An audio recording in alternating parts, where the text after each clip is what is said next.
To him, everything is TLDR. Adam Carolla. Yeah, get it on. Got to get it on. The choice is going to mandate you get it on. Thanks for listening. Thanks for telling a friend. Joe Gatto is in the studio, and Impractical Jokers, of course, for over a decade. The show that, I guess, snuck up on people and just became a sensation. Yeah, we caught him by surprise. Yeah, when my son was 11, he and every single one of his friends was just glued to Impractical Jokers. Yeah. And it was. I mean, I get the format. It's good. But there are a lot of other good formats out there, and this one just captured people. Yeah, it did. It did. I mean, you guys were playing like Madison Square Garden and stuff. Like it crazy, right? Well, let's talk about that for a minute, then we'll get into more recent things. But how fast did it become big?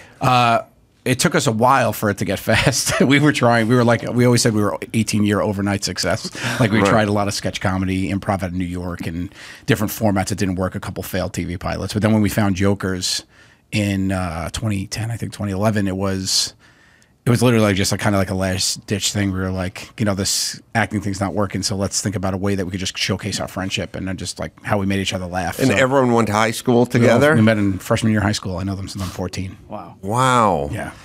Yeah, I mean, you're younger than I am, because when I went to high school, I had funny friends and stuff, but it was never a thing because there's nothing to do with it. It was like somebody who had gasoline 10 years before the internal combustion engine was invented. It was like a byproduct of trying to reduce or trying to get like lantern oil or something. Like it didn't have any value. Yeah. But you probably made it. You're younger, so it was a thing, or it could have been a thing. Yeah, it could have been a thing. It was like, we went to an all-boys Catholic high school, so it was just us two, which helped, I think, to develop your, like, messing around with each other, kind of, or just concentrating on male friendship, I think. It was a little bit different without distraction, but we just really, I think that's why people responded to the show so much, because I always said it's like more friendship on display than anything, because we'd always hear like, I have a friend just like you, or me and my friend should have done that.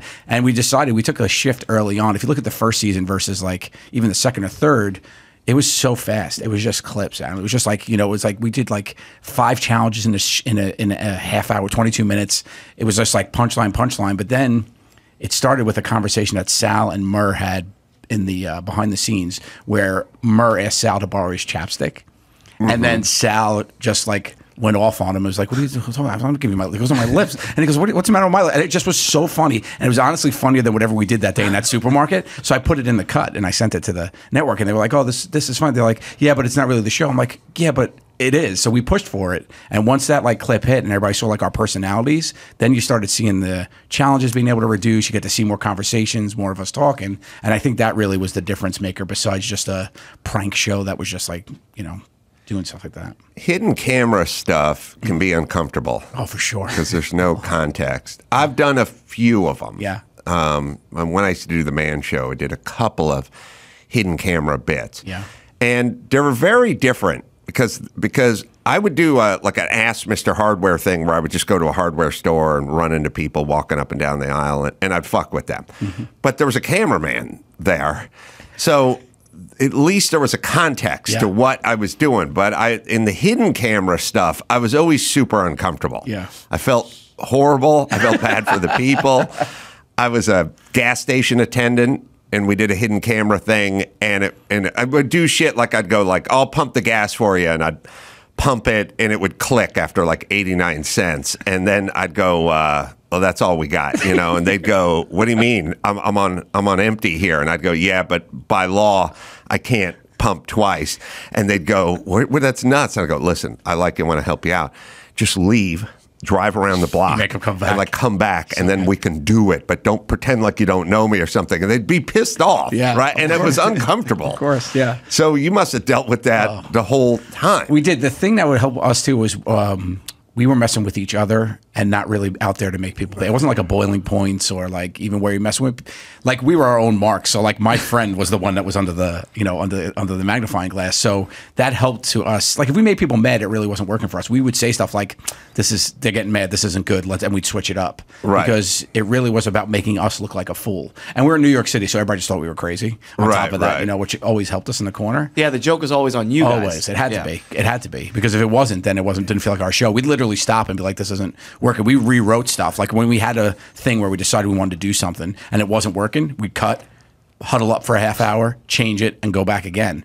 And then that's how, like, we spent that much time making sure it stayed on brand that way. And I think that really, really was like part of it all. And people had to sign clearances, right? Yeah, that was interesting. So you couldn't piss them off that much. It's not even that. Like you catch people. Like they had this big IKEA in Brooklyn, and we did a challenge in IKEA, and they made me do this bit where they're big, and I'm a fatter guy out of shape, right? So they're like, just try to find an armoire and start jogging and make this guy follow you. So this guy is with this woman, and I'm like, oh, there's a great armoire in the corner. So I start following, and I start jogging, whatever. And then they're faster, and I'm running. This guy's with full tilt running around running the thing. And then I find an armoire. I was like, oh, here it is. Look how big it is. And I pull him in, and I shut the door. And we're in it just talking, and it was great. He's like, nice armoire. And he's like, yeah, so it's great. Over, cut, great. Hey, you're on a hidden camera show. I'd love to, be part of it. He goes, listen, this was really funny. I loved it. You're hysterical. It was great. But he's like, I can't do it. I'm married. And I go, okay. He goes, yeah, and this isn't my wife. Oh. He was like shopping for discount furniture with his mistress out in Brooklyn. And then there was two other couples that happened with. There was two other people that wouldn't because they were with somebody they shouldn't be. I swear. And it was like, so we stopped. If you look at that job, we don't talk to couples. Like we stopped. We're like, we can't. This is all just an adulterous IKEA with Swedish meatballs everywhere. So yeah, it was weird. Well, if you think about the people that are attracted to IKEA, a little more of the European vibe, sure, a little. Everybody likes a deal and steal. Yeah, self-assembled. Just they don't judge. People eat lunch nude and kids drink wine, and they're just not as uptight as we are. For sure. Yeah. Oh God, that is so funny. Did you? Because I had to do it on crank yankers. We had to piss the people off, insult the people, and then call them back and tell them we needed them to sign something. But we figured out that we could kind of sweeten the deal with like a gift certificate to Olive Garden, buy some people's free groceries. T-shirts. Buy people's groceries was like such a hack. A $20 gift card, like it's crazy because a lot of our interactions were short too, right? So there was I don't want to get too much into detail because I don't want to get somebody in trouble, but there was a gentleman, and we normally didn't do this, but we did a punishment in the show. If you could lose, you get punished. And we decided that this one guy was so good, we're just going to focus on this guy, and we used him for the whole thing. And when it was over, and we told him, he's like, I don't want to sign, and we just filmed for an hour, and we had a great punishment. Right. And we're like, we got to get this guy, so we pull him in the back. We're doing everything we can to talk to him, whatever, So finally, he was like. He's like, I'm just not doing it. I'm not doing it. And he was a little like skeevy, right? So we were like, come on, you got to do it. I was like, ladies love TV stars. He's like, yeah, I guess that's true. All right, I'll do it. Like that's really? all it took. That's all it took. It was crazy. Well, my advice to anyone who does get caught up in one of these grifts and it gets filmed and somebody wants you to sign a release, even if you're an aspiring comedic actor and you think this would be great for your career, just say no the first 3 times because you're going to walk out of there with a shopping cart full of free groceries, tickets to a Lakers game. They will sweeten that pot. They're not going to just let you go. We had a battle in Times Square. There was 2 hidden camera shows filmed at the same time, us and somebody else. And somebody came up to me while we were filming us. And I was doing my bit to them, and they were doing their bit to me. Oh, wow. And then I saw one of the cameramen of theirs. Ours were we did a lot of outdoor. Our guys were good, real good, like the best in New York. And I clearly caught their cameraman, and I thought it was one of mine for a second. So I did a whisper. I was like, hey, I see a camera there. And they're like, and then my director was like, that's not ours. And I was like, what? And then it was a guy with a baby stroller. It was a guy by himself with a baby stroller with the camera just coming out the side. It was like so obvious. Wow. I was like, oh. And then I was like, are you on a hidden camera show? And he goes, oh, no. I said, because I am. You are too? He goes, yeah. And then everybody raised their hand. There was 15 people in the park. 14 of them were cameramen. You were, you're a coaster guy, which I like. I'm not an animal.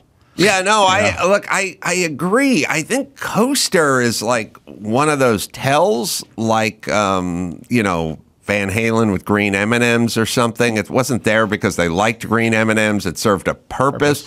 You could kind of, like if you were interviewing somebody and for a job, and they sat down and put their feet on your desk, no matter what the person said, you'd go, this is not the guy I want to hire, right? It's like, it's a tell. That's an obvious tell. For sure. The coaster's kind of microaggression. I see what you're doing. Know? Yeah. There's a whole group of people, and I think they're related. There's the non-coaster people, and then there is the step over the mat when they're walking into the house people, even if it's raining outside. They literally will stride over the mat, the welcome mat. I've seen it. Yeah, these and animals. I think it's the same person. Yeah, same people that park crooked. They don't correct when they're over the lines. I hate that. I don't considerate people. Well, they're very considerate of themselves. Yes. Oh, sure. But they're not golden rule people.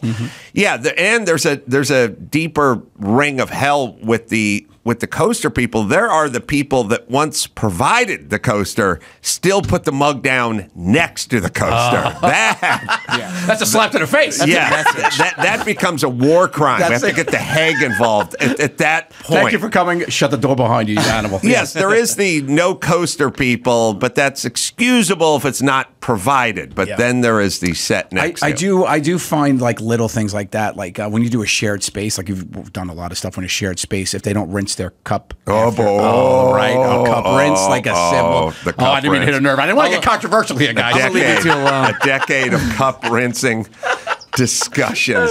I find that to be insane. Yeah. Especially, and there's a version of the non-cup rinse, which is tantamount to the set next to the coaster. It's the coffee mug with a half-inch of coffee in it, set in the sink under the spigot, and not a burst. Not dumped. Not dumped.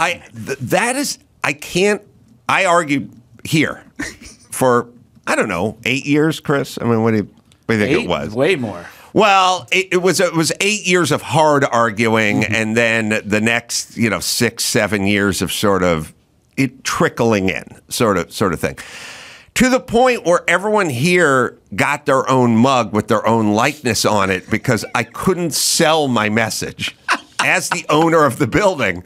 We get a mug with our face on it. So you know, I couldn't sell that notion of rinsing your mug. Yeah, I don't know, and I'm utterly perplexed. I have no idea how it works. Yeah. To me, rinsing a mug with a little bit of coffee in the bottom of it is like hitting the plunger on a urinal. I like it. Yeah. Like it feels positive. It feels like I did something. Exactly. Yes, I have noted this. There's a circle, has a beginning, it has an end. It hits, it touches at some point, and the pulling down on the lever. Like when I go into an airport, there's a big pot of gold piss waiting for me. I'm like, I like the satisfaction of hitting the plunger. Yeah. Why not you? Yeah. I like the satisfaction of the burst of sink water into the mug. Yeah. It feels satisfying. So when you guys had the mugs faces, was identity fraud going on? Were you stealing each other's mugs and just like setting people up? People take my mug all the time. Yeah, there's a lot of muggate going on around here. And then then the worst thing ever, which is at some point I would show up, everyone else was in the building for 2 hours, and I'd walk to the sink and there would be a mug with the coffee in it sitting in the sink. And then I would say to anybody, hey, why not rinse the mug? And they'd go, not my mug, which I always, the best answer ever for the boss is I'm not doing a fucking thing that doesn't have to do with me. You've been to the sink 7 times since you've been here. Yeah, but that is not my mug. Well, technically, you would still be on the clock if you raised the lever and water came out of the spigot, right? Yeah. You wouldn't punch out to do that. We get paid to do 100%. It, right? Now it could argue it's overtime if you did it after hours. Did in a golden time with your mug rinsing. Yeah, I didn't know we could invoice for it. Oh God! Sorry to cost you money with this conversation now. It's a new. Oh my God! This office behind us. It's like 12 feet long and 5 foot wide. It's just this little narrow office, and there were 3 guys in there. And I went to one of them, and I just went, "You got to clean this office up." And he goes, "Hey man. There are two other guys in this office. I go, the office is as big as a small walk-in closet. You know, I go, you got to clean it. He goes, I'm not. I go, you want me to measure off 33% of this and then put a piece of blue tape across it, and that'll be your zone that you clean it? The Brady Bunch, right? Yeah, it's the Brady Bunch. Yeah. Yeah, every good sitcom had an argument, and then we're going to divide the apartment in half. Yeah. And like Laverne and Shirley would just Laverne, put that, clean here. that line, and then at some point you figure out the bathroom is on the other side of the line, and comedy would ensue. All right, here's another subject. Go ahead. L.A., I've lived in L.A. my whole life. It's getting a little dicey out there. For the first time ever, I find myself kind of looking over my shoulder a little bit when I'm walking around out in the streets, you know, certain neighborhoods especially. And rightfully so, because there's all these crazy crimes now where, first off, we don't know what, you know, the homeless, it's basically like the situation with Palestine. Like, in Israel, like, we don't know which one of them is in Hamas. You know, which one is weaponized. You know what I mean? They all just look nuts and the people that are disheveled. out there, yeah. Which one has a ball-peen hammer and is going upside your head? Like, I don't know. So to me, all the homeless are like potentially dangerous, and they're kind of staggering around the streets. It's just kind of, in general, there's a vibe, especially in L.A., even in good neighborhoods where people are getting followed home and getting jacked in their driveway and blah, blah, blah. So with that in mind, and this is, you know, I'll tie it into the coaster. I'm going to bring it back. I'm going to be impressed how you do it. There must be a certain awareness for people of sort of how they're perceived. Like, I'll give you, for instance. If I'm walking around outside this building and it happens, sometimes there's women like just walking in front of me on the sidewalk, and sometimes they're smaller, like Asian women. I don't get up on them. I'll stop, give them some space. I don't want to menace them. I don't want them to feel like there's some dude and he's 5 feet behind me and we're just walking, like, and they're like kind of looking over their shoulder, like. I understand the sort of context, right? Sure. And there's a lot of crime and people are scared, so I sort of don't do things that would alarm people. Now, here's this dude. Now we're getting to the guy who doesn't use the coaster. I pull in here on a Sunday. I go out, do dates, and then I come back, Burbank Airport, and somehow end up in this parking lot on a Sunday. And I get my car, and the guy I'm traveling with gets in his car and whatever, and it's Sunday. There's nobody around, you know what I mean? But the other day I get here, I'm getting my car, and some sort of shitty car like sort of pulls up sideways on the driveway and then sits there, then like pulls back a little, then pulls forward a little, and it's just sitting there. And I'm just getting in my car. I got my luggage, but there's nobody around. And I'm like, I don't know who this dude is, but I'm not. Then he pulls forward and he parks. Then he gets out of his car. Kind of heavy set, Hispanic-y guy, not dressed to the nines, and he just kind of stands at the end of the driveway. He's kind of looking at me, and I'm like, all right, I'm not going anywhere now. Like, I'm getting in my car, I'm putting it in drive, and I'm starting to think if this guy starts coming up on me, like, am I just going to go for it, or am I just going to put my hands up, whatever? He's kind of standing, he's looking, and then he's like on the phone.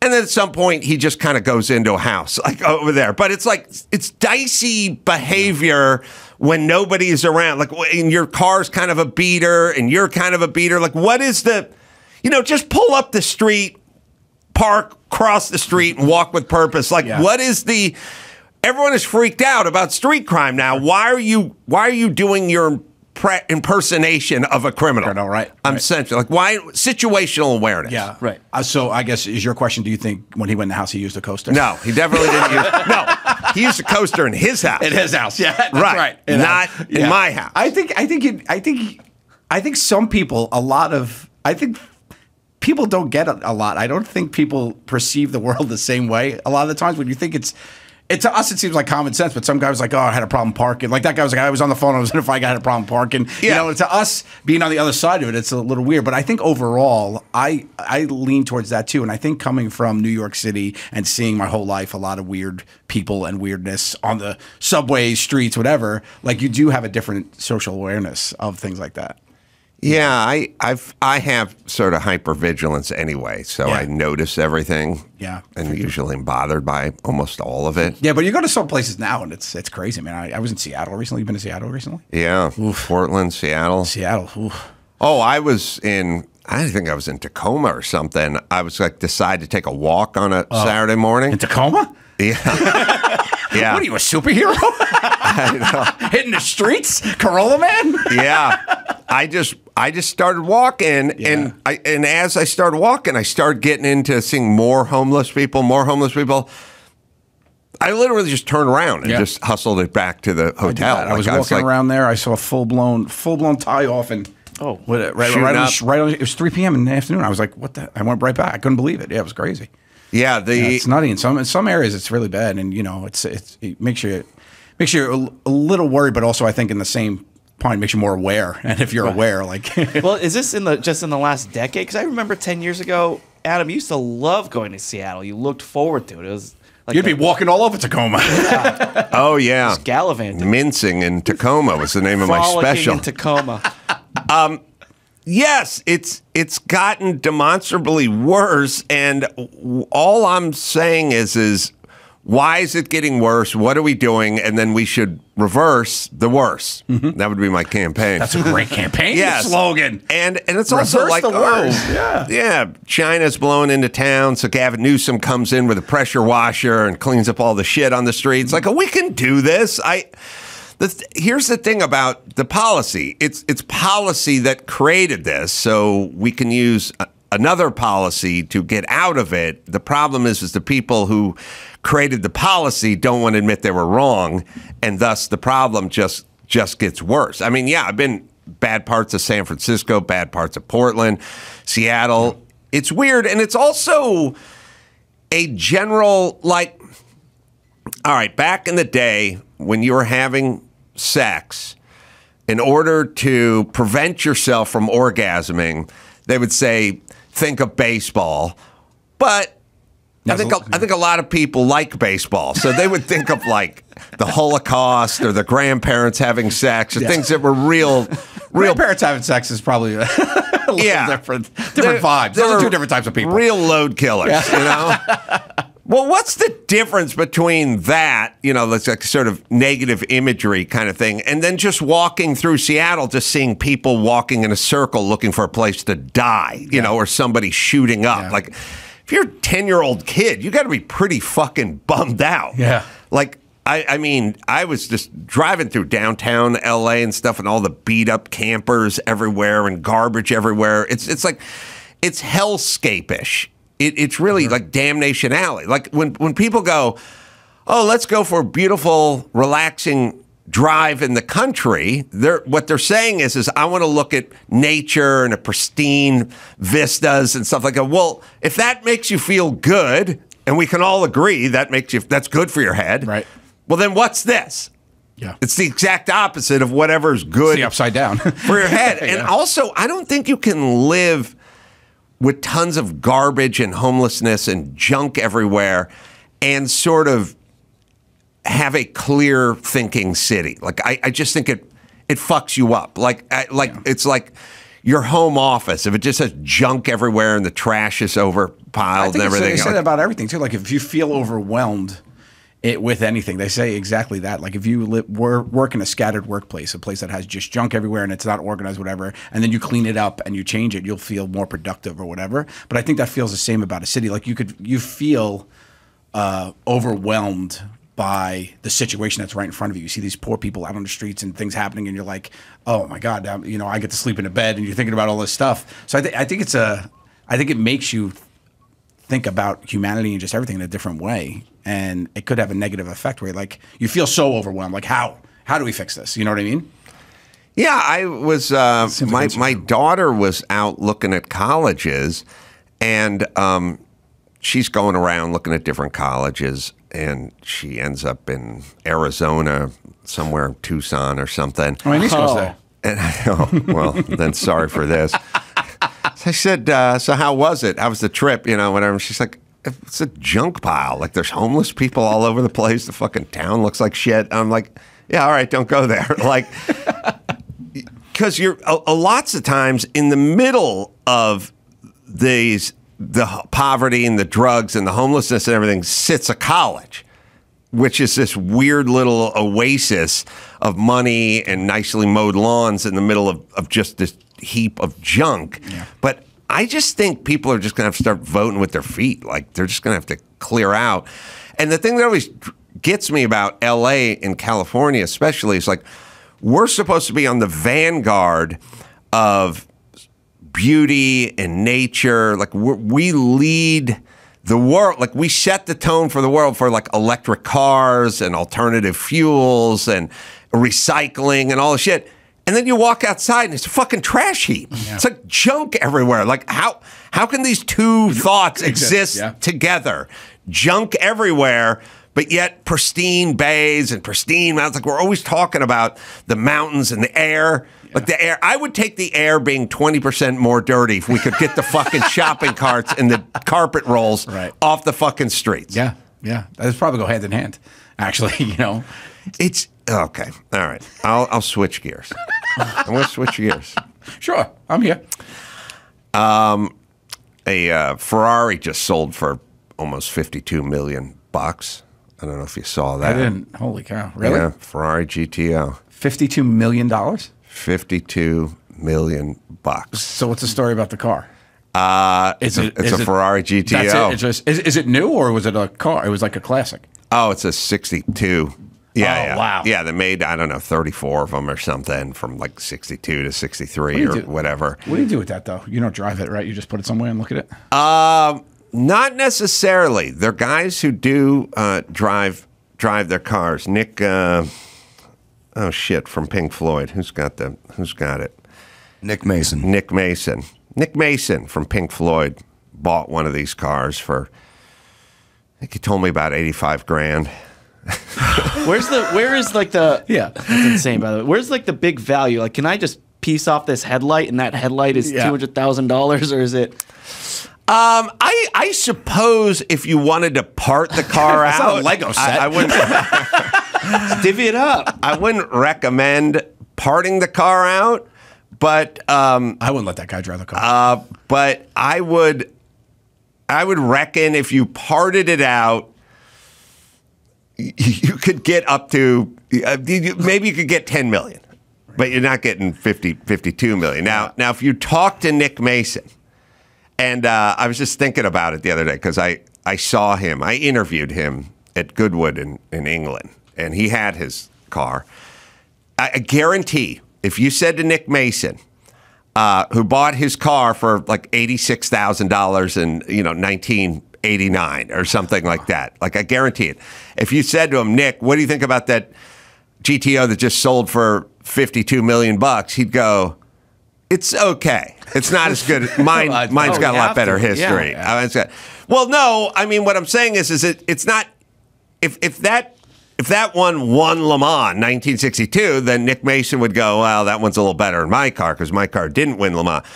His car, I think, has more history. It has the history. It's all about the history. So his car, while it's cute that other one is $52 million, his is $75. Really? Yeah. But aren't you pumped that because that one sold for I'm guessing it sold above estimate? No, it was right about. They thought they were going to get 60, and Nick knows that the floor for his car is $52 million now. That's a fire sale. But you go right to market, right? You know that's it. I mean, I like. Look, you can like your car, but you also like at least $52 million for it, right? You have to. Well, you sell, but you think about selling it. So think about Nick Mason. This car of his that he paid $87,000 for has gone up $1 million a year every year. Right. So why is this the year to sell it? Right. You know what I mean? Is he married?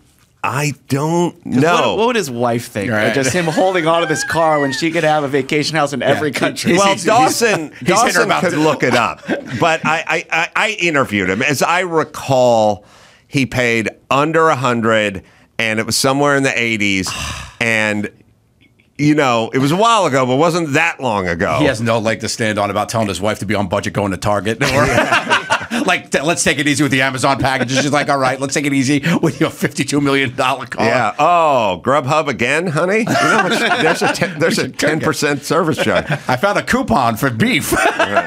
Nick Mason bought the car for 35,000 euro, which translates to $43,000. Oh my God. Get him on the phone. What year? Get him on the horn. And they're saying it's now worth $40 million. So that's a 10,000% increase. Well, you say now it's worth $40 million, but not that article's 2 years old, right? No, we're just pulling this straight from Google, but hang on, let's see. Well, it's not worth 40 when the sister car just October sold 25th, 2023. Oh, October 25th. But this car just sold for 52. So like a lesser version of this car. He ain't at 40. 40 ain't going to get it he done. He just made $12 million because this guy spent $52 million. Isn't that crazy? And if you do the math from the I don't know what 80s did it say? Sorry, mid 80s, Dawson. I don't know what the year it was, but let's try to do the math. 23 for inflation and stuff. Just for inflation. He bought it in 78. Oh, he bought it that long ago. Wow. Okay. So 80. So it's been 45 years. But he still made $1 million a year. Yeah. He's literally bought a car and appreciated to that. And it makes $1 million a year. That's how it works. But at that rate, can you even get rid of it now? Like, no. If you're just watching. So then, do you enjoy the value of this car as it increases, and you don't really get to? No. What do you do with it? What do you do with it? You take it to Goodwood. I know you take it to Goodwood and you press Adam Carolla, but you can't sell it now because it's just increasing in value, but you can't enjoy how much it's worth. Yeah.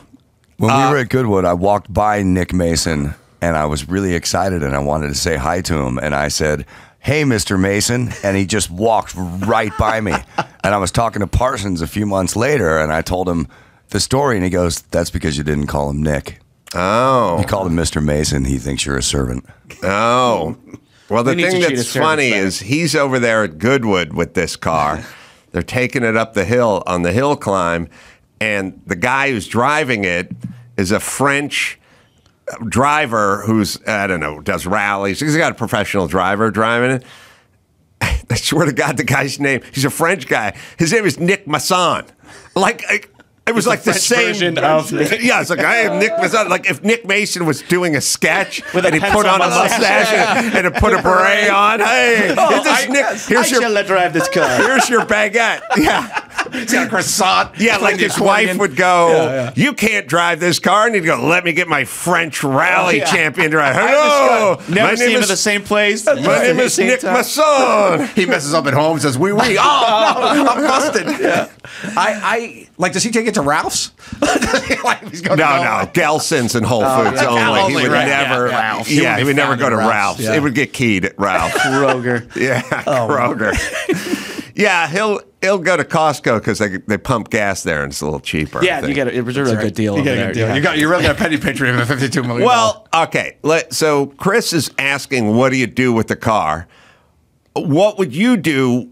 What if you just had a cigar box and I just gave it to you and I went, every single year the cigar box is going to be worth $1 million more than it was. Right. You would just fucking look at it and laugh every night. That's what you do with it. I would, but at that same time, every year I get closer to death. Threshold. And then I don't get to enjoy. So I have to find this exact midpoint, I think, where I can enjoy the amount that I can sell this cigar box for. Yeah. Does Nick Mason... Is he in good health? He seems to be in good health. So, keep the car for a couple more. He's certainly in good spirits, as you would be if you fucking bought something for $40K. Right. Yeah. It was now worth $40 million. Yeah. I don't know if he has kids. We're going to have to figure this out. I didn't even think of that. That's a great point. Leno doesn't have kids. And he's got cars that he bought for, $700K that are worth $25 million now, or at least one or two. Who do you think, he's got to have one of the most expensive collections, right? He's got to be up there, no? Well, you got to kind of look at it this way. So people go, oh, this guy, he's got all these cars. Mm-hmm. Like you go, Leno's got, 5 hangars just filled with cars, right? And you go, that's got to be super valuable. But it's like, that car's worth $1 million over there, and that car's worth $500K, and he's got a Shelby Cobra over here, that's $900,000, and then he has a Shelby 350 GT 65. Well, that's $400,000.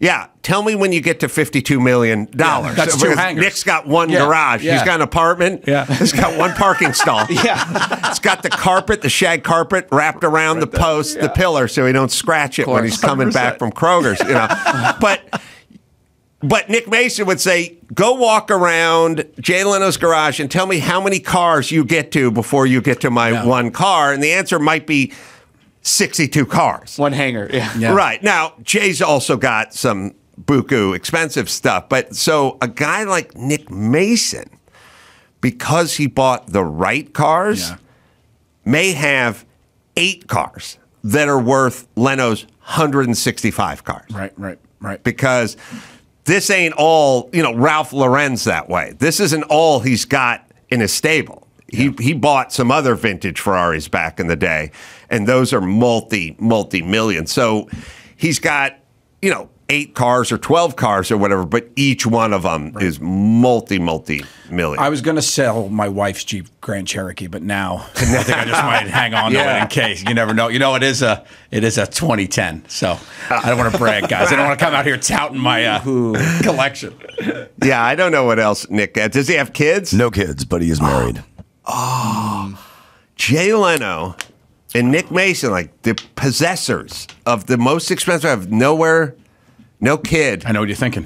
Yeah, heist. Ingratiate. No, I'm thinking sex. That heist. I'm thinking get in. Get in. All right. Yeah, something. And by the way, you don't have to give me the whole collection. Just break off. Give me a hubcap. Yeah. I'll be in it for a hubcap. Break off like a dome light or something. I'll be fine with that. I'll take a wiper blade. Not even the whole wiper. It's amazing. You got to find the name of the guy who drives Nick's car, because I swear to God, I'm not making it up that he has the French version name of this guy, because I interviewed him too, and it caused a little confusion. Do you have things that you're keeping that you're going to bequeath upon your kids at your death? Like you too, Joe? Like, I mean, are there things that in your mind that you're just thinking, I'm holding on to this? Not a major value. This was my dad's J. This is the piece of jewelry I got from my dad. Oh, really? Got a J. A J. So this was my dad's. My mom gave it to my dad on their 20th wedding anniversary or something like that. And so I took it. But my son's name is Remington, not Joe. But he's my only son. So I was like, well, you get this unless your sister has a son and she names him Joe. I said that he gets it. So I have that. But I don't really have anything of like major value. I'm a watch guy. I like watches. So I have a watch collection, nice. But I don't have a $52 million watch. Of course. I don't. I come from a family that collects nothing. Well, actually, they collect. My parents collect dust. That's essentially what they collect. Like, they don't have items. Really? Nothing. Wow. Just nothing. And so it's weird. So I don't have the gene, although I then have a bunch of shit. Yeah. Well, I've walked around here. You've got some stuff. They can just fight over it, right. when I'm gone. But I come from a very rare family that has no keepsakes, no heirlooms. Yeah. They don't like proof that they were alive, I think. Really? I think they try to deny it all when they get up there? I think when people collect a bunch of shit, take a lot of pictures, create things, they go, essentially say, I want proof that I existed. You know what I mean? Like when you write a book, you go, oh, that's proof I was alive. There's a book. It's a picture on it. It's me. It existed.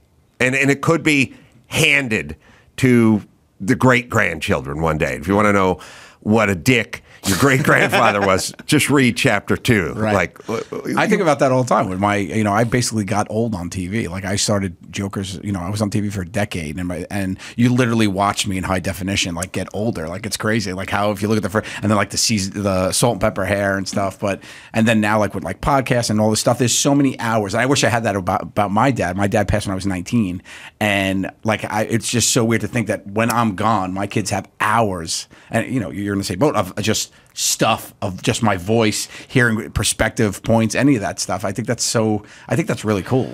Yeah, but they're never going to listen to 10 minutes of it. I used to kind of see when I did radio, I just thought it would just all go up into the ether. You know what I mean? You didn't have like box sets of radio shows. I mean, not so much, you know, the weird old timey, Amos and Andy stuff and stuff. But so I always looked at radio, and I kind of look at podcasting that way. And even TV is just sort of up into the ether kind of stuff. But I always looked at like books and cars and watches and stuff. It's like, this is tangible, physical stuff that you leave behind. Like, now there's 700 million hours of me doing a podcast, but it's not like listen, look, my son, he's heard enough. He's heard enough. My son is kind of an Alex P. Keaton type. He's 17. He's pretty conservative. He loves listening to podcasts. And, 4 months ago, I had a really good sit down with Tucker Carlson. So I said to him, you like Tucker Carlson? And he's like, yeah. I go, okay. Well, I did a good interview with him. It's like an hour and 10 minutes. Maybe you want to check it out. And he's like, yeah, okay. He takes a walk every night for 2 hours and listens to podcasts. And Pink Floyd and whatever. Like 2 months ago, I was like, you check out me and Tucker? And he's like, no, I got around it. I was check out the Dick Mason drum solo. Yeah. Yeah.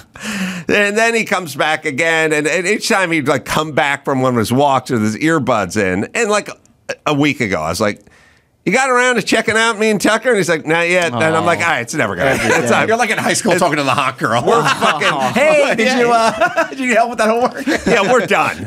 We're done. The window's closed. It's painted shut. If you're not going to listen to it in the first 4 months, you're just not going to do it. So the chances of him being in his 40s and wanting to go over my entire collection is very rare. You don't know, though. He might be looking for some sage advice from his father who may or may not be there with him, but he just might want to like dig in. You don't know. Like, all right. Well, let's pretend he's listening to this. Okay, so I would tell him, Sonny, give it go ahead. No, I would. Impractical Jokers guy's not going to listen to me, but he loves you.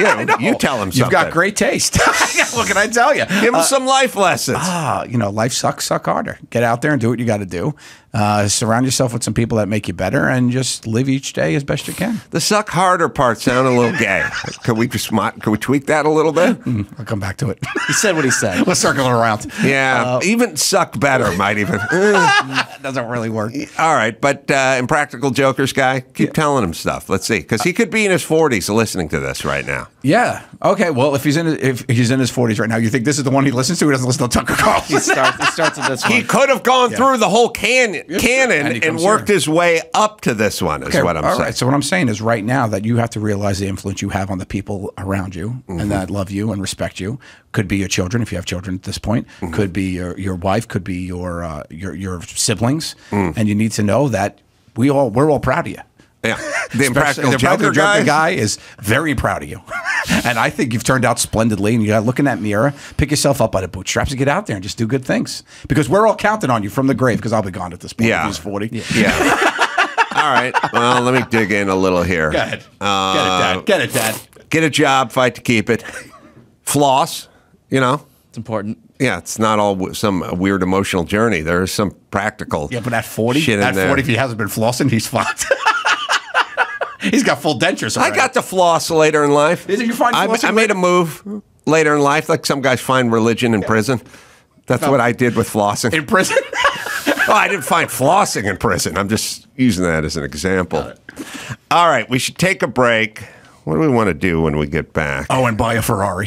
Buy a Ferrari. Yeah. I want to know what else Nick Mason has, as I will put a price to the rest of his collection. And I also want to know the history of this car, Dawson. Did it run at Le Mans? Did it win at Le Mans? We'll figure it all out. Joe Gatto here. Two Cool Moms. Oh, that's a podcast we should get into as well. It's got dates all over the place as well. Let's see. Should we go to cannoliproductions.com? Or JoeGattoOfficial.com. Okay. We'll take a break. Be right back after this. Let me tell you about Angie Homeowners. It's a lot of work to own a home. Whether it's everyday maintenance, repairs, or dream projects, it can be hard to even know where to start. All you need is Angie. Your home for everything home. Find a skilled local pro who will deliver quality and experience. Over 20 years of home service experience. Bring them your project online or with the Angie app. Answer a few questions and Angie handles the rest. Look, you're busy. You don't have time to do all this stuff. Let Angie handle it. Take care of just about any home project in just a few taps. Download the free Angie mobile app today or visit online. Visit Angie.com. That's ANGI.com. ANGI.com. That's Angie. Let them do all the heavy lifting. You're about to hear a preview of one of my favorite stories on the Jordan Harbinger Show with Megan Phelps-Roper. She used to belong to one of the most hateful religious cults in America, the Westboro Baptist Church. She was born into this church and later escaped. To hear her tell the story firsthand is really incredible. I started protesting when I was 5 years old. Even at that first picket, there was a sign that said, "Gays are worthy of death." So God hates fags is what Westboro's message that we became known for. We were the good guys, and everyone outside the church was evil and going to hell, and we had the only message that would bring the world any hope. We had to go and warn people. These terrible things are happening, and if you want this pain to stop, then you have to change, because God isn't going to change. It brings me incredible sadness to think about now. I can't do this forever. And then that email came in, and we left. For more with Megan, including the details of her harrowing experience, check out episode 302 of The Jordan Harbinger Show. Public restrooms are a good time. If I'm on the toilet and somebody comes in the stall, I'm like, finally you're here, we can get started. But urinals, boys, the urinals, we know they're a little awkward, okay? But let's make them a little bit more awkward. Don't skip the empty urinal, stand right next to the fella. And just snuggle in while you're taking the peeps. Bonus points if you whisper the word impressive. Joe Gatto is on the Carolla Show. Felt like an asshole the other day. There was a 3 urinal bank, no one in the bathroom like at the airport. I just walked in and went right to the middle one. And then a guy came in right after me, and I was like, oh, we're going to be next to each other because I fucking took the middle. You did? Yeah, you can't take that middle one. Yeah, you can't stop pissing and move over. No, you can. You want to Not it at off. this age. Yeah, I didn't, and I didn't want to say anything. I just sort of hurried up, zipped up, and hightailed it out of there. But I realized that was a mistake. For sure. What is a bigger faux pas? Taking the middle urinal on a 3 urinal bank, not using no. Or, as happens to me all the time when I leave this place, 2-lane highway, nobody in the left lane, pull up to the signal and sit in the right lane, and you're not turning right. And I am turning right. And I just have to fucking sit behind this maniac that went to the right lane. It's infuriation versus uncomfortability, I think, is it's a classic thing we're dealing about here, and it's what you deal with better. I think most people would rather the uncomfortable moments at the urinal versus being infuriated. I think so, too. Speaking There's of no urinal rage. The highway. Speaking of the highway, I'm happy this happened to me. I was on PCH today. It's very rare, but I got honked through. I was 5 cars back, 6 car behind me, honked through me. Wow. I usually do the through honking. We have to really get this notion across of the through honking. So the honk is, you mean it's for somebody in front of you? It's for the lead guy. It's for the lead guy. Yeah, because tell me how you guys would react to this. And I think it's a mistake. But PCH has signals. You know, they go green, they go red. But there's a couple of crosswalk areas that just have the flashing red. Yeah. Now, the flashing red means stop. It's a stop sign, right? It's a stop sign. Yeah. But then you can go. Mm-hmm. But this particular flashing red doesn't have one flashing red. It has 2 next to each other, just a foot apart, and they go bing, bing, bing, right, left, right, left, like a right, railroad? Left. It just feels different. Yeah. And even 5 cars back, I'm like, is that stop sign, or are we waiting for this thing to Are we about to jump in on double change? dutch? Yeah. Like double dutch like you're doing on the outside. And I was just sitting there looking at it, and the guy behind me, who I knew was a wily Malibu veteran because he was driving a G-Wagon. The G-Wagons are the fucking they are the preferred form of transportation for all douchebags and like Kardashians. The G-Wagon is a fucking ridiculous. It's like, would you like a? It's basically like saying, would you like a $32,000 Jeep that we charge you $118,000 for? And you go, yes. I'll take it. I want a G-Wagon. Yeah. There's nothing that thing does any better than, if any Lexus SUV, any Audi SUV or whatever. It's just for douchebags. And they're littered all over Malibu because Malibu is a place for people that are douchebags and they have money and they're not looking for like maximum value out of anything. They just want to be seen pulling up at Nobu in their G-Wagon, and the guy behind me was the G-Wagon, so I knew it was old school Malibu, and he's the guy who honked through because he knows this. And I then honk. Yeah, you pick it back. See, yes, you got to daisy chain the honk. Yeah. Right. When I honk through people, there's a guy in the fucking lead lane. He's not turning right. There is, on PCH, you can turn right. There's a whole lane for you to merge. This fucker's not going. I'm 4 cars back. I honk, and the guy in front of me goes, "What do you want from me?" A honk. You honk. We're honking through. Yeah. And by the way, if I'm honking at you, then I'm a homicidal maniac. Right. If I can clearly see there's 2 cars in front of you. You are not the problem. We need to get the honk through passed. Yep. We need to pass it along. Like, people need to be aware of what this is. There needs to be a hashtag or something. Like, we need, because the lead guy ain't doing it, right, and he's not turning, he's not moving. I blame the second guy as much as the first guy, though. The second guy's at fault. He's at fault. Second guy's at fault. Yeah. Well, the 6th guy honks in the G-Wagon. He honks through me. I honk, and we immediately take off. It will work. Yeah. The honk, and it was still 4 cars back. Yeah. Honked right through. You have to do that. Are you in the situation when you're driving and someone messes up and you're about to pass them, you have to look at them?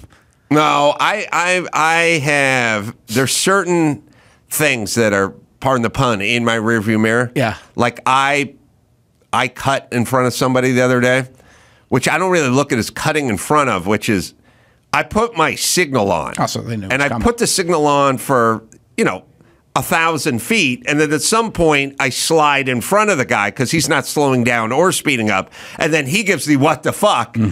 But I'm like, well, I had the signal on. He gives me the what the fuck, the honk, and the finger. Oh, you got the trifecta. I got the fucking tri-step. Yeah.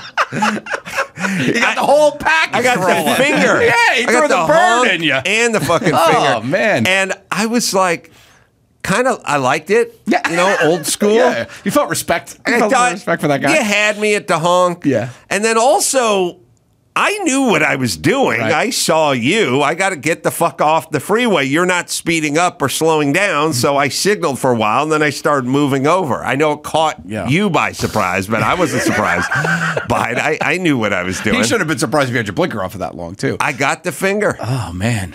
We don't do the finger so much. You don't get it. It's a dying art. I would like to say to like the mayor and the city council and everything, like in the 70s. I'd like to go back and say to them, LA's going to become a hellscape. There's going to be junkies everywhere. There's going to be garbage everywhere. People are going to be like literally robbing trains and robbing, Uber drivers and jacking people in their driveway. And it's going to be a shit show. It's going to be garbage everywhere. Taxes going to be through the roof. People are going to be fleeing. But there is one good thing. We pretty much eliminated the bird on the freeway. We pretty much eliminated people doing the fuck you. We got it. It's gone. That is a piece of good news. There's graffiti everywhere. There's homeless everywhere. There's death and despair everywhere, and you will not be safe to walk through downtown LA. And by the way, the homeless shit, that ain't going to be Skid Row. That's where it was in the 70s. It's going to be in the San Fernando Valley. It's going to be everywhere. But there is good news. And that news is people are they stop throwing the bird. Yeah. And they'd go, well, good. Maybe they become more evolved, more civil. And I'd be like, no, they're scared to get shot. Because it's with purpose. People haven't evolved. Yes. We're fucking scared that some guy in a fucking Ram Dooley's coming up behind them with people definitely haven't stopped because they're better. They've stopped because everyone thinks they're going to just get fucking shot or road raged or retaliation. Not worth it. Worse. Yeah. It's I think throwing the bird is down like 79% For sure. from Do you know the last time you threw the bird out? I don't do it anymore. But do you remember the last time you birded somebody? I'm sorry. That was not the way to answer that question. You're right. You know, I should have known better. Oh, I don't know if you know it under mine. I literally, it was January 17th, 1989. Mine was June 8th, 2017. You know what it is. June 8th, 2017. It's the last time I remember it so much because I was in a Whole Foods. My wife was pregnant with our son, and she had a craving for something, so I had to get it. And I went into Whole Foods, and she's in the car. My daughter was screaming, and I was like, let me just go get it for you. She was like crying. So I run in, and I'm trying to get out of Whole Foods quick. And this woman does the thing. I'm online, and I'm like just trying to get the thing again. And she goes, oh, you're one of these. You're the guy. This is him. And she's with her husband. And he's like, this is him. He loves you. You got to take a picture.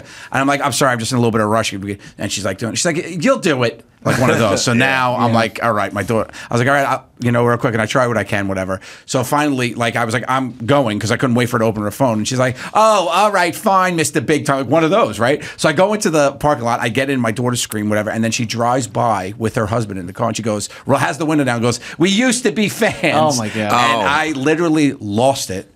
And in the middle of the road, I double birded it. And I told her, go F yourself. Like, I double birded her. I said, go F yourself. And one of those. And I was like, I don't care. Like, one of those. And I remember that vividly. That I think it was like one of the only times I lost my shit like that. And I was like, oh, my God. So it's in my mind. I think the bird on the LA freeway is not worth it anymore. No way. No, you're diminishing returns. Preservation, yeah. I'm not doing it for humanity. I'm doing it for myself, All right. Did Dawson find any Nick Mason cars, or is that a bridge? Is that a bridge too far? Or? No, we got some info for you. As far as you can put it on the screen if you do. Okay. Okay. Well, it's kind of, we have to kind of collapse it. It's from a big. We'll put the article up there, but you gotta dig through it. So I have them for you. Oh, it's got a Maserati. What is that lipstick called? There's a 62 Ferrari 250 GTO, and then in addition, he's got a Ferrari F40, GTB 4 Daytona, and a fearsome 512S racer that starred in Steve McQueen's Le Mans. Oh, that fucking thing's worth $20 million. These are all headliners. Yeah, and he's got that Jag XJ whatever that's worth a cajillion. I just feel 1957 Maserati 250S, a 250F. I'm sorry. He's got no kids. I always called it Le Mans. 55 Jaguar D-Type. Does Ralph a 27 Bugatti Type 35B? Oh wow, look at that. Does Ralph Lauren have kids? Oh boy, yeah, right. He's got no. I don't know if he does.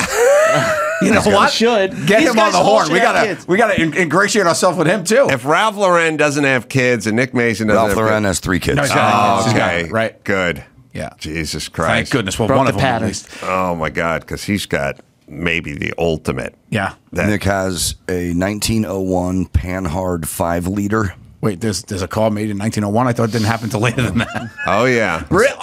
And that's he's got real? a 96 McLaren F1 GTR. Oh, that's $25 million. A 35 Aston Martin Ulster. That McLaren's $25 million now. All right. Well, he's doing just fine. He's okay. He's okay. Yeah. I think he's doing okay. The list goes on. Don't shed a tear for Nick Mason. No children. I think he's doing fine, thank you. And as far as we can tell, that a 250 GTO, what was it? That Ferrari, what was the year again? It looks like it came in 3rd at Le Mans. Oh, it's better. Okay. The one that sold for 1962. The one that sold for $52 million was a DNF. Did not finish. I looked it up. It ran Le Mans. It dropped out of Le Mans. Yeah, it's all right. So if he's got misleading third, and a little confusing. He's got third place at Le Mans. That's more valuable than 52. So he's doing anyway. Wow. He's doing just fine. He's okay. He's okay. We don't have to worry about him. Yeah, don't worry. I think he's doing okay. He'll be all right. He'll be all right. This poor guy's driving a car from 1901. They had, you go to Leno's shop, he has a fully electric car from like 1907.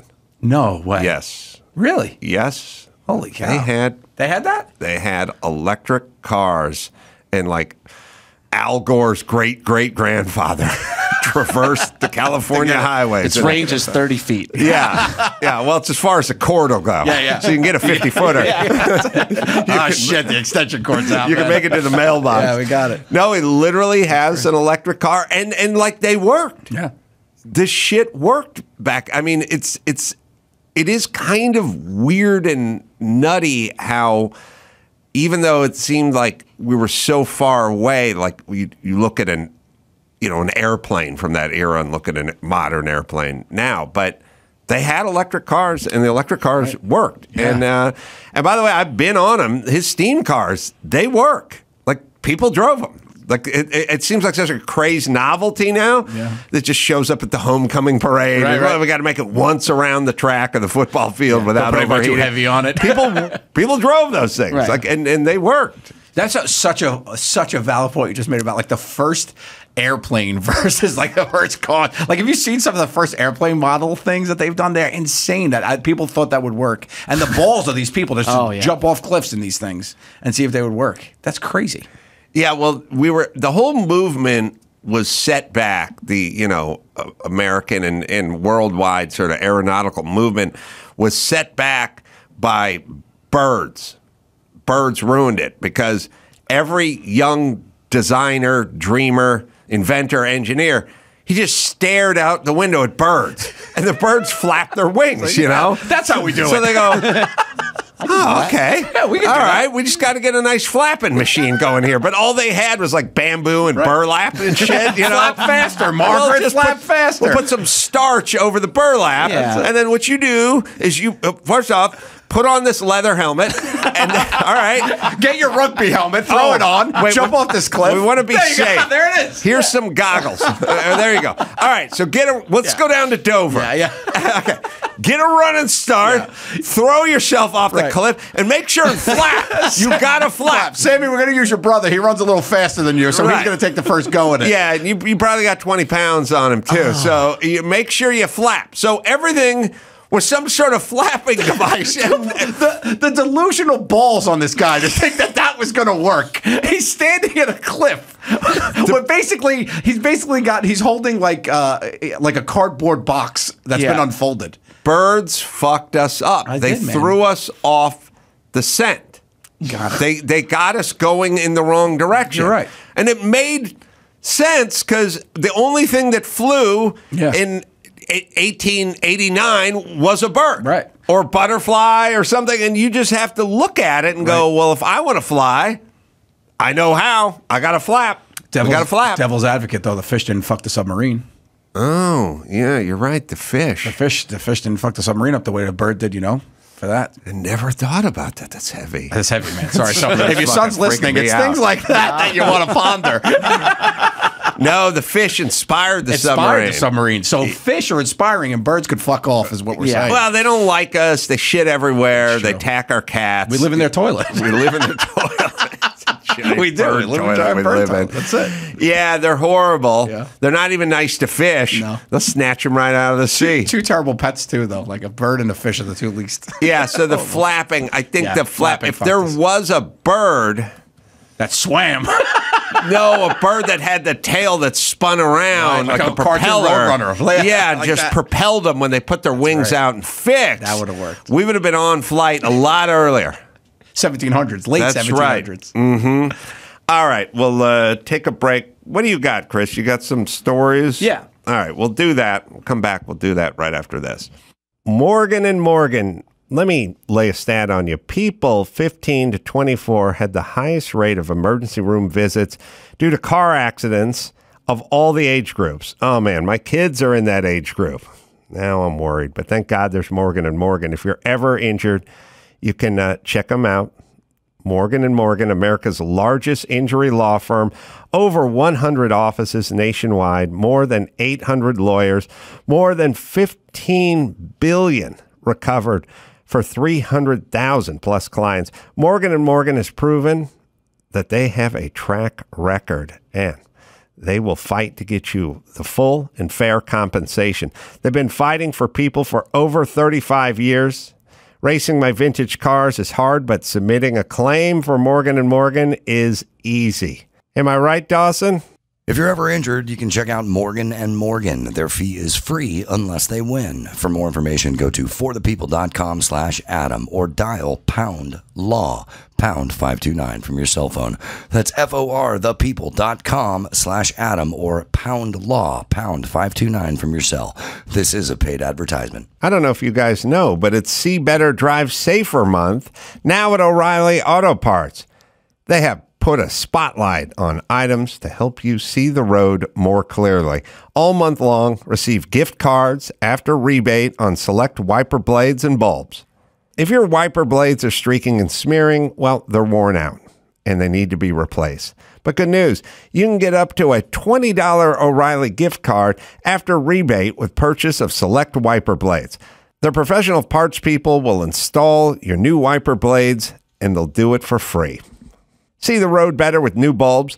Get up to a $15 O'Reilly gift card after rebate with the purchase of Sylvania Silver Star Ultra or select ZXE twin pack bulbs. They'll even help you pick out the right bulb for your vehicle. Visit your local O'Reilly Auto Parts store for details. O Rewards members receive 2 times O Rewards points on select bulbs and up to 4 times points on cleaning supplies for your vehicle. Don't miss the See Better, Drive Safer month now at your local O'Reilly. It's time to check Adam's voicemail. Hey, Adam, you wacky son of a bitch. Hey, want to get your thoughts on who's the worst person? The person who's driving and never uses their blinker, or the person that's in front of you with the light and the light changes and then they turn their blinker on? Which one's the biggest a-hole? You can leave us a message at 888-634-1744. I think it's the latent blinker user because you've proven to me you know how to use it now. You just don't use it for what we need it for. And I've said it a million times.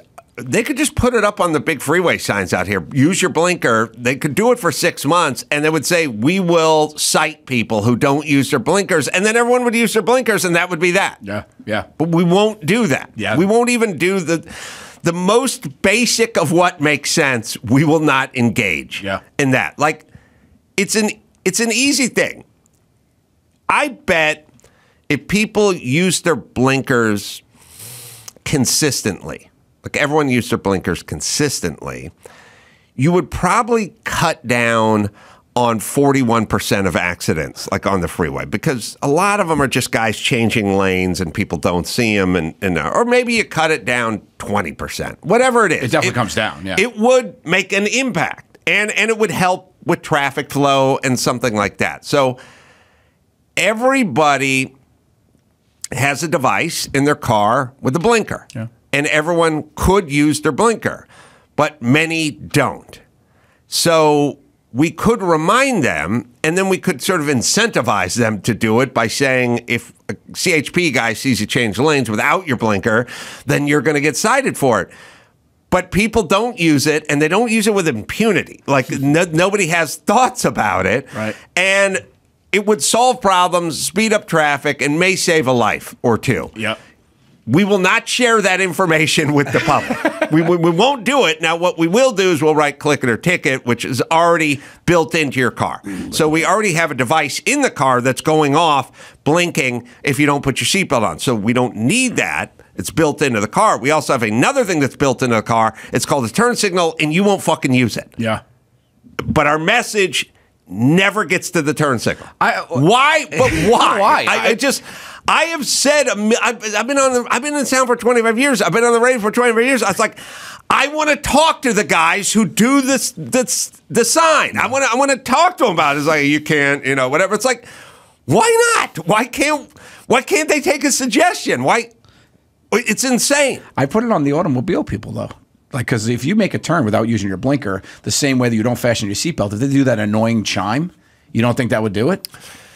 Because that is what makes people buckle their seatbelt. It's not the flashing light. It's that incessant ding, ding, ding, right? Yes, so, of like, course. if you make, let's say 3, one's an emergency, one you forget, but the third time you do it, you're just an asshole, and you need to be reminded. I'm fine with building it into cars. Yeah. I got no problems with it, but this is Los Angeles. Like, people drive cars that are 20 years old all the time. It's going to be a minute till we catch up. It's going to be a minute till we catch up. I would say, let's just make it a crusade. Okay. They do it. This is your purpose? Well, is this a part of your campaign? No.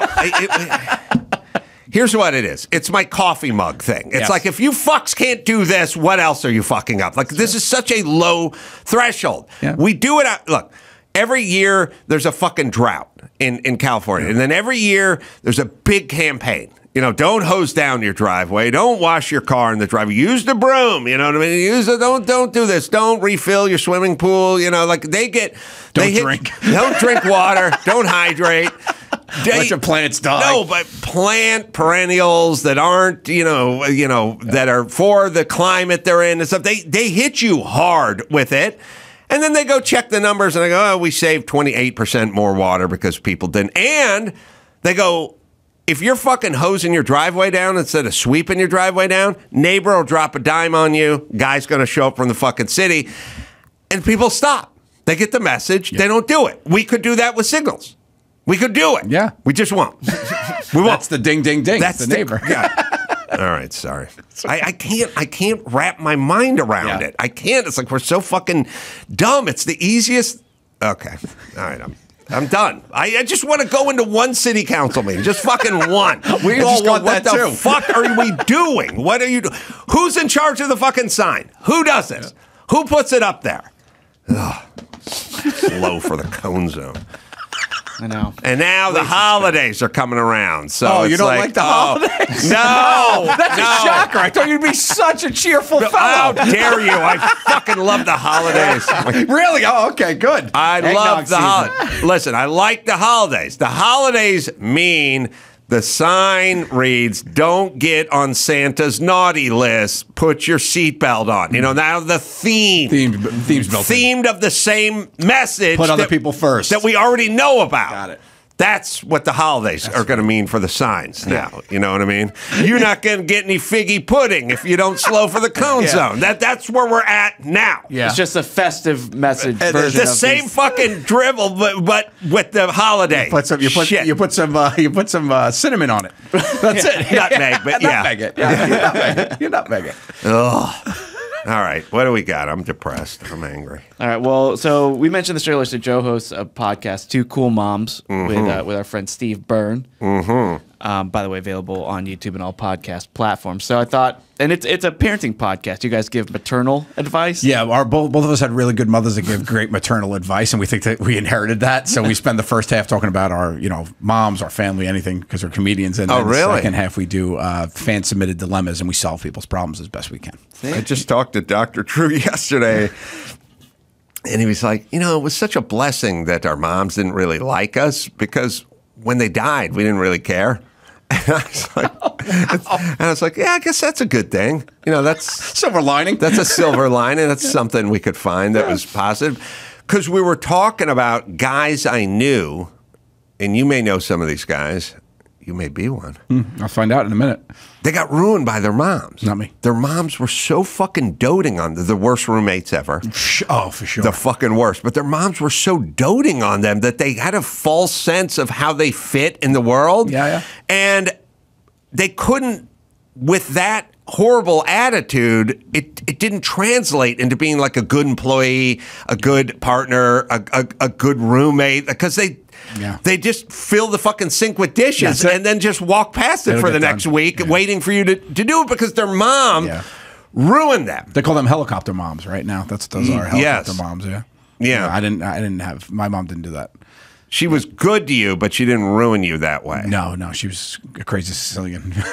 But she was definitely very good. Do we all know people? I mean, I thought Italian moms were known for like letting their kid live at their house till they were 30. Yeah, I think there's a difference than that because I moved back home. I moved out to LA, tried it, didn't work, went back home, and I lived in my mom's basement, super successful. And I lived there, but I had to earn my keep. I had to do my stuff. Like it wasn't like one of those, sitcom moms that's like, I'll take out the garbage. Like she was like, what are you doing? Yeah, like it was like that, Do we all know people that were ruined this way? For sure. Like I said, when you find out they're your roommate, it's like, worst. This is devastating. I had roommates coming out of your life, which is fine, which is good. But I had a cousin whose mom, who was my aunt, who was like that, and totally ruined them. It was like, ugh.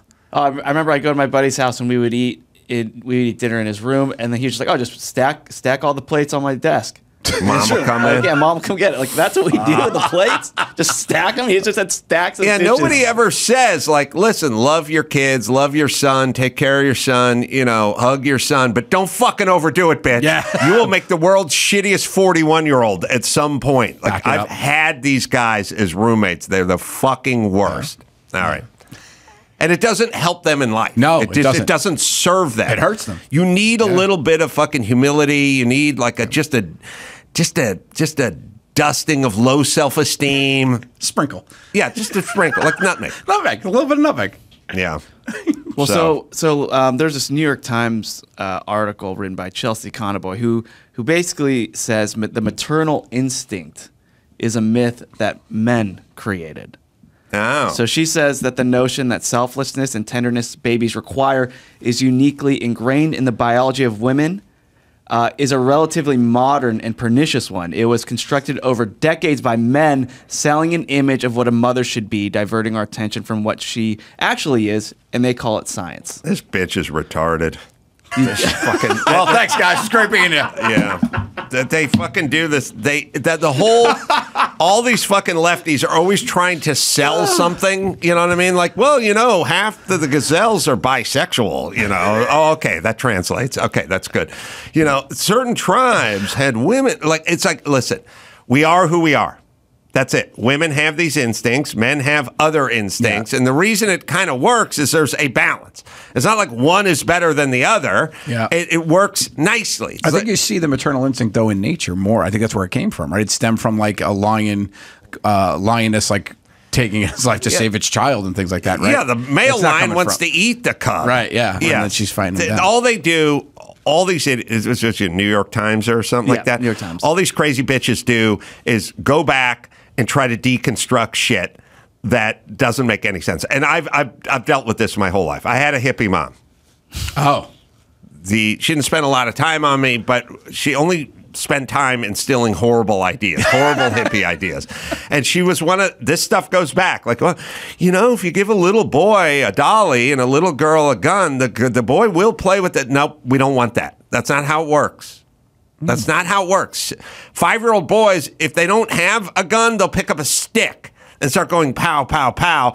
And if a young girl doesn't have a dolly, she'll take a throw pillow and put a fucking wig on it and start brushing its hair. That's who we are. They hate the whole gender thing because it flies in the face of their sort of fluidity. Like they want us to all be something. Don't you think that just comes from us?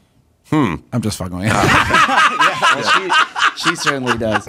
She doesn't know what the fuck she's talking about. But have fun. Yeah, well, she says new research on the parental brain makes it clear that the idea of maternal instinct is something innate, automatic, and distinctly female, and that's the myth. And it has stuck. No, it's not distinctly female. Dads have very strong thoughts about their kids as well. They're just different roles and different thoughts. Yeah, I think that's what. Everybody knows men and women think differently, right? So there's different things that drive you. But I think something gets awoken in you when you become a parent, for sure, right? You think, the man, absolutely, man or woman, right? Like when you're responsible for another life, like that's when you became a father, didn't you feel like, this is different? Yeah, something was unlocked. Yeah, exactly. Yeah, right. No, yeah. I certainly do. Now, come on, maybe not Sonny, right away. If you're listening, yes, Sonny. That was a great awakening. Well, okay, so I think a lot of guys have this, like, I had to change my ways, my boozing, my carousing, my womanizing, my gambling, I didn't. I didn't have to change my ways because I was always pretty good, I worked and I was pretty dutiful and I took care of everyone, and so, when I had kids, I was just like, well, it's going to be more of this. Yeah. I didn't have this, oh, man, it's time to stop bar fighting or shit like that. I was just like, well, now you may have to work a little more. Harder. Prepare for. That's right. But the woman worries that the kid is going to go out for a walk unaccompanied and be abducted or something horrible is going to happen to the kid. And then the husband worries that if the kid doesn't go out there and skin his knee enough, he's not going to be ready to face the real world. They're both parenting thoughts.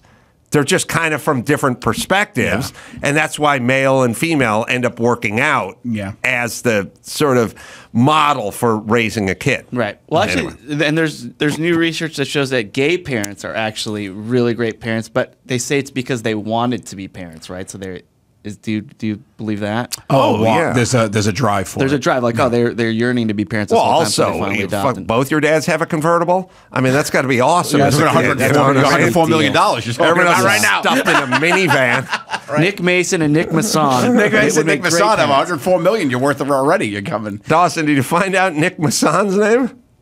No. Yeah. Just find out who drives Nick Mason's. What, I can't? We're still looking. Really? I hope it's Nick Masson.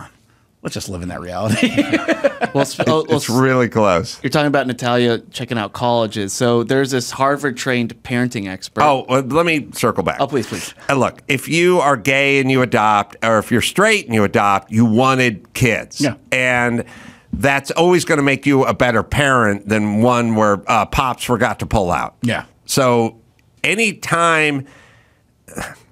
If you do a comedy club and it's rando comedy night and there's a bunch of other comedians on the bill, that audience might be okay, but they're not there to see you. You know what I mean? Your best audience is going to be people who bought tickets early, waited in line, and that's really what the audience is as a parent. We wanted a kid. It took 2 years. We had cost us a bunch of money. I mean, yes, you're burning calories to then raise a kid. Right. Yes, you'll be better, gay or straight.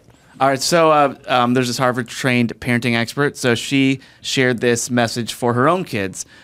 There's no such thing as a good college. So this is a parenting researcher and author, Jennifer Wallish, and she taught her own 3 children of this very simple concept. And that the first thing we need to do is get out of our heads that there is such thing as a good college. We got to dial down that pressure around college admissions.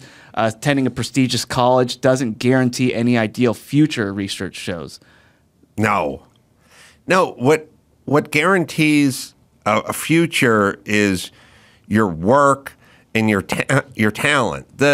Where you went to college is, good for a first date, maybe. I know, but that's also a dated thing, I think. I think when we were coming into the professional world 20, 30 years ago, for sure, you got into a different pile if you went to Yale.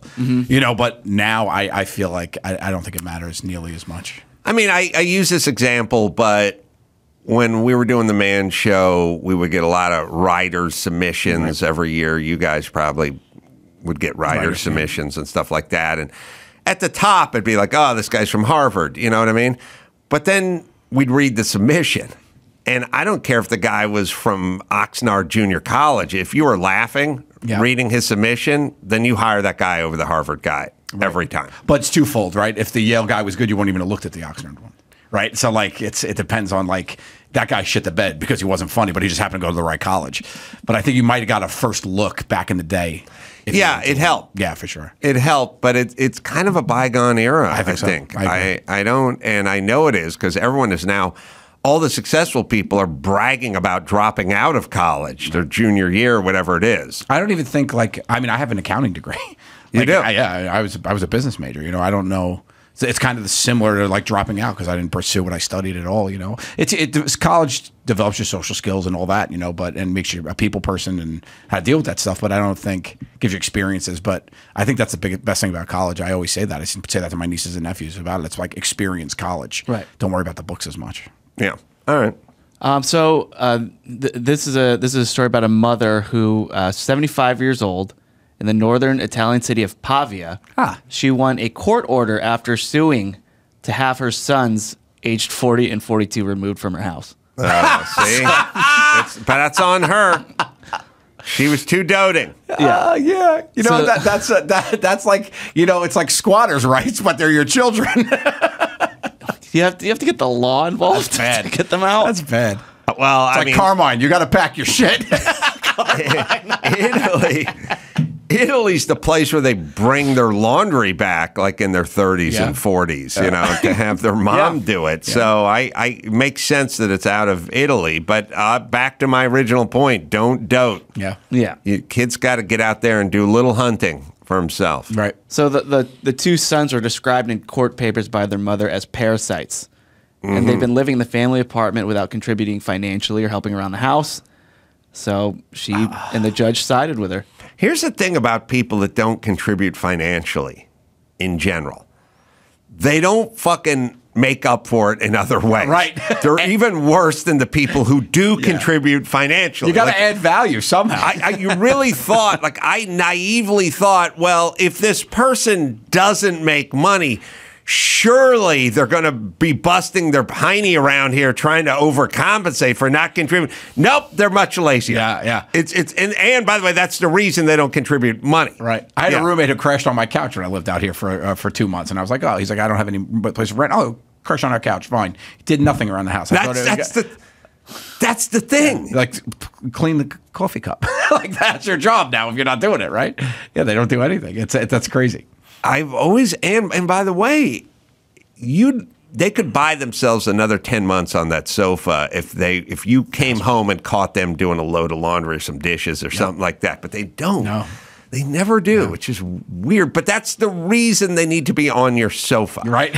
Like people go, self-fulfilling prophecy. How come when I lend money to my cousin and I never get paid? Because he needed money. He's 44 and he wanted to borrow $6,000. Yeah. That means he's not good with money that you won't get back. Right. So you're surprised that it's been 4 years and you haven't seen that money? I'm going to punch you in the face. It's going to hurt. There's literally no such a the only version there is, and you probably know this because you've made some good coin and have a few of the family members, neighborhood guys. There's only one version of lending someone money that ever works. It's someone who has money, who you front them money. Like they go, I got all my shit in a T-bill. It doesn't mature for 8 months. And I got to get the down payment together for this condo. But if I pull it out of the T-bill now, I'm going to get penalized or something. That person, you confront that money We to. run in very different circles. I don't know that person either. I'm just saying. Well, I was on basic cable. That person's me, actually. You got T-bill money. I got you. No, what I'm saying is you can front money to people who need a short-term whatever because they have something that didn't sell yet or mature yet or whatever it is. You can't just do here's some money.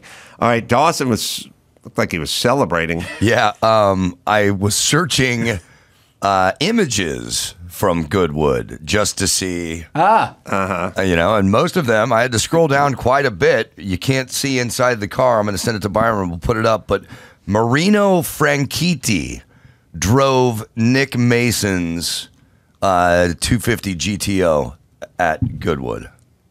Now, Chris, it's nice to be on this side of the glass, right? I can't find Nick anything about Marino Masson. Franchitti is I know, Okay. yeah.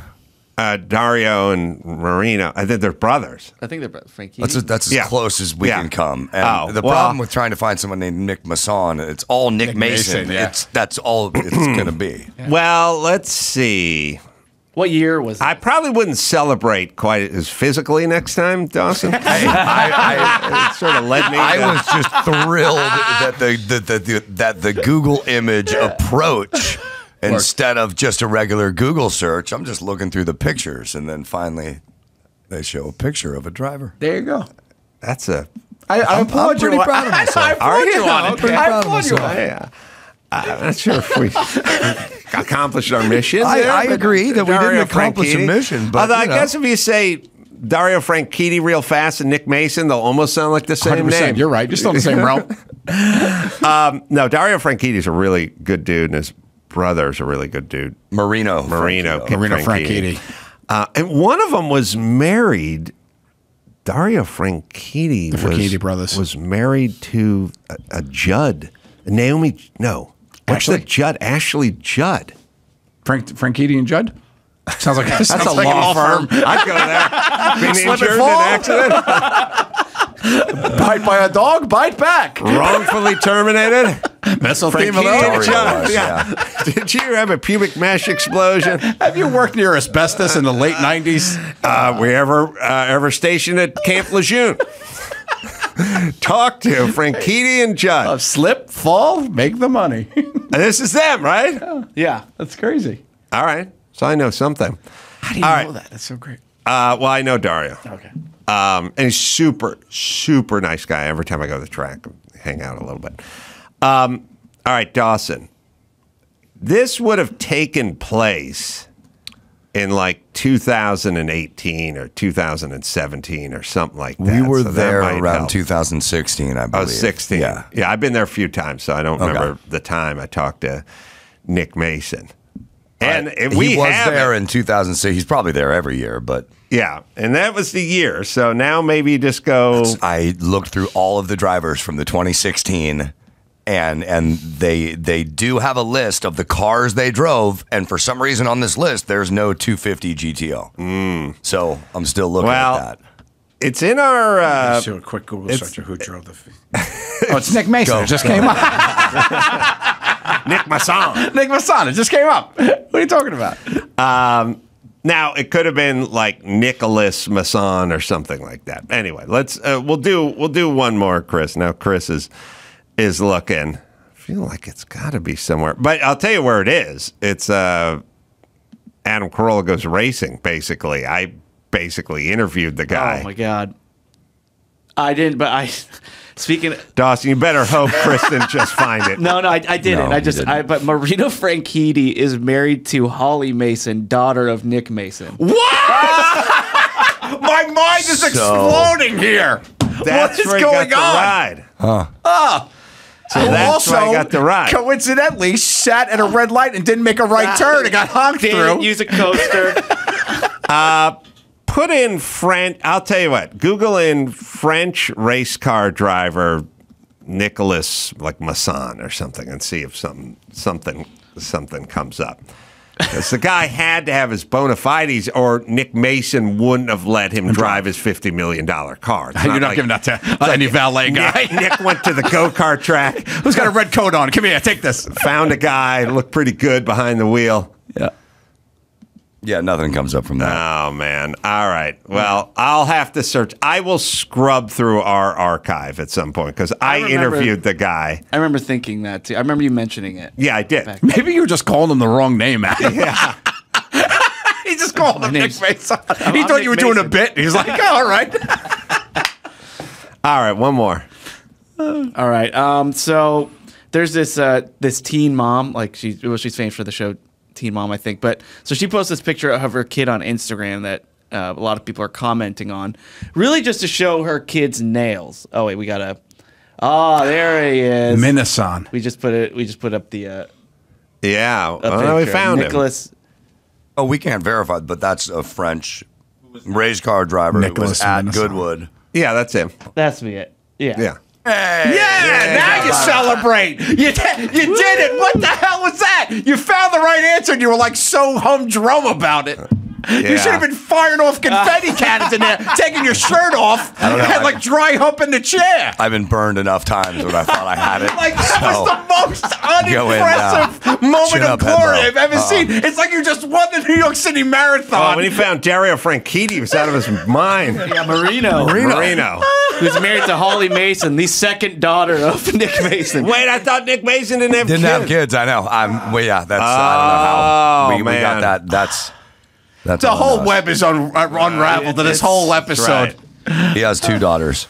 Yeah, so his name is Holly and Chloe Mason. Minasan. Yes. But when one guy's named Nick Mason and the other guy's name is Nick Mason, or however he says it French, I'm like, you got the fucking same guy. You did. Driving the car. Now, how did you find it? You went French race car driver, Nicholas Manassan or Mason or something that sounded like it. Yeah, they were spelling. It's it's Minassan, but you know French. It could be one syllable. Right. Yeah. That's how you found That's it. Smith Right? in French. Nick Smith. All right, now we found it. All right. We did it. All right, Well, good we job, did it. guys. All right, I feel like we should wrap it Yeah, on I that. know. was a because win. it's not gonna, We that's a gotta end it win. on the That's a W. victory. That's what we wanted to do. Take our victory lap. There we go. Yeah, Nick Manassan and Nick Mason. All right. Oh, let's see. Where's my plugs for you, Joe? The podcast, Two Cool Moms. Yep. And you can get that wherever you find finer podcasts with our friend Steve Byrne, who's just the nicest. He's the best. I love him. The best. Such a great dude. He's a great dude. Yeah, he's such a genuine, really nice guy. Funny, too. Yeah. Also, dates all over the place. Yeah. And we can just go to Joe Gatto. We can go to JoeGattoOfficial.com, yeah. and CannoliProductions.com. Well, you can go there too, but Joe Gatto Official's easy to remember. Yeah, but I'm playing the Beacon in New York City, which I'm psyched about, on January 20th. Oh, that's beautiful. Yeah, so I'm really excited about that. Well, this was good for me. Nashville Zanies coming up December 21st. Sorry, December 1st No, and 2nd. let's do Vegas, December 7th. Oh, okay. That's right. All right. Well, Vegas, December 7th. You're doing 2 shows at the Kimmel Club. Rancho Mirage, 2nd show added. Oh, and you're going to be at Solana Beach in January 7th, with Greg Fitzsimmons and Jody Miller on stage. Oh, that'll be a fun show. That'll be a good one. All right. So until next time, this is Adam Carolla for Joe Gatto and Chris Maxbata and Nick Masson saying mahalo.